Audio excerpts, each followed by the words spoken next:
আসসালামু আলাইকুম। শীতে ভরা কুয়াশায় সকাল, চলতেছি আমি একা।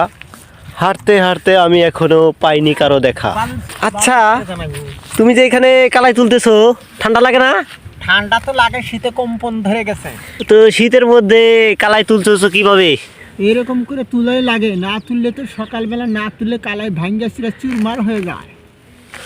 দেখেছি যে ঝায়ের ডোগায় শিশির ভরে আছে, এর ঠান্ডার মাঝে তুমি তো অসুস্থ হয়ে যাবা। অসুস্থর কোনো কারণ নাই, কারণ হলো সকালবেলা এটা ব্যায়াম, এটা না করলে শরীর ধরবে ড্যাম। তাই নাকি? এই কুয়াশায় ভরা সকাল, কালাই তুলতেছো একা একা। এটা শীতের শেষে গিয়াছিলাম নারায়ণপুরের মেলা, শীতের শেষে গিয়াছিলাম নারায়ণপুরের মেলা। 10টা মোটে টাকা দিয়া কাটিয়া দিলাম বেলা, আমি 10টা মোটেই টাকা দিয়া কাটিয়া দিলাম বেলা। সকালবেলা নদীর পারে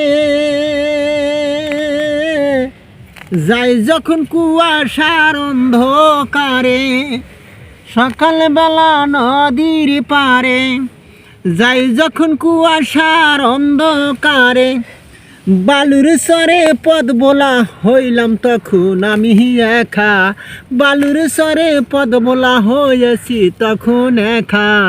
সাত সকালে ঘুরি আমি কারো পাই না দেখা, ও যে সাত সকালে ঘুরি আমি কারো পাই না দেখা।